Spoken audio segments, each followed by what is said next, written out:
Good morning. I'm Pastor Corby Johnson. I'm so glad that you found me on Facebook or the church's First United Methodist Church website or my own Facebook, Corby Johnson.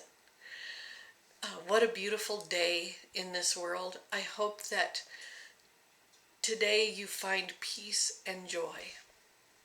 But our Proverbs today is Proverbs 22, verses 13 through 16.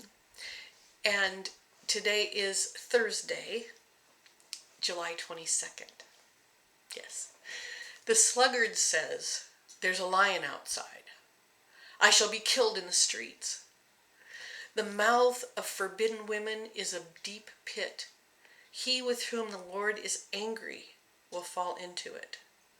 Folly is bound up in the heart of a child, but the rod of discipline drives it far from him. Whoever oppresses the poor to increase his own wealth or give to the rich will only come to poverty. Wow, that is an awful lot in 3 verses, isn't it?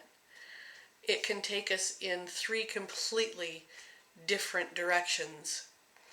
Talking about a sluggard, someone who is lazy and doesn't want to do anything for themselves. We can talk about things that people say being a deep pit. And we can talk about the heart of a child, folly, but the rod of discipline drives it far from him. Or whoever oppresses the poor to increase their own wealth will only come to poverty.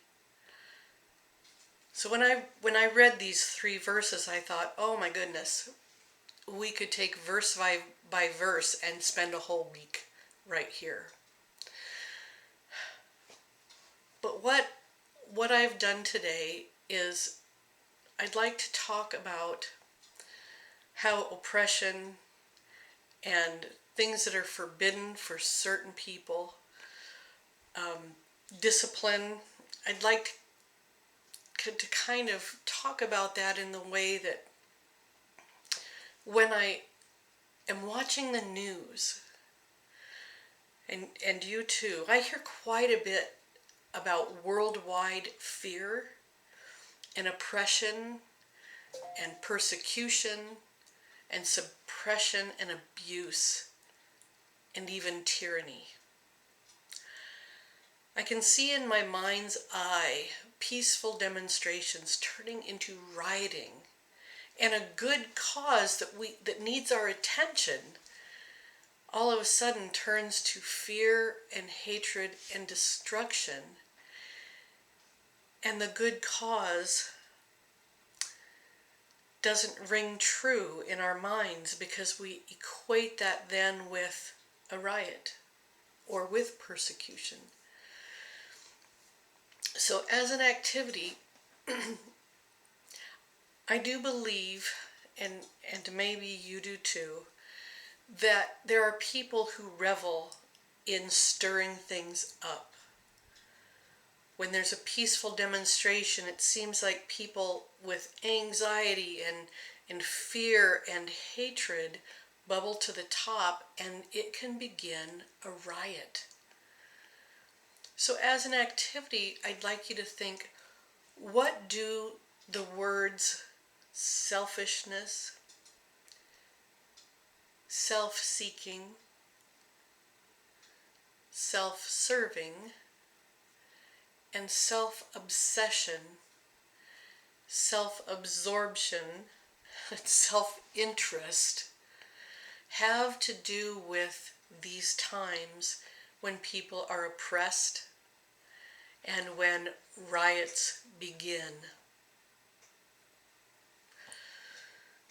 Selfishness, self-seeking, self-serving, self-obsession, self-absorption, and self-interest. Have you ever felt any of these words pertaining to you? And perhaps if you think right away, no, not me, look again at those words. Selfishness, self-seeking, self-serving, obsession, absorption, and self-interest. I really believe that in a lot of the demonstrations that turn into a riot, into something that is hurtful and causes damage to human beings and property, I really think that a lot of times there are people in the midst who want those activities. That's their goal, is to get people so incensed and so upset that instead of bringing the message to everybody in a calm and peaceful way, they amp that up, and all of a sudden it's a riot. How sad that we have these important issues that need to be addressed. People crying, people hungry, people afraid. And then the activities change to from helpful to disastrous. As your action today, choose your words wisely and your actions wisely. Try not to throw gas on the fire of injustice, but uplift others who are in need and encourage change in a peaceful way.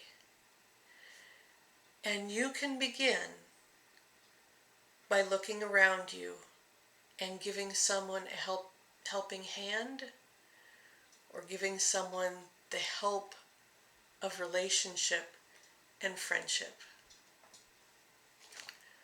Thank you for joining me, and I hope I gave you a real thinker today from Proverbs 22. God's blessings. I'll see you tomorrow.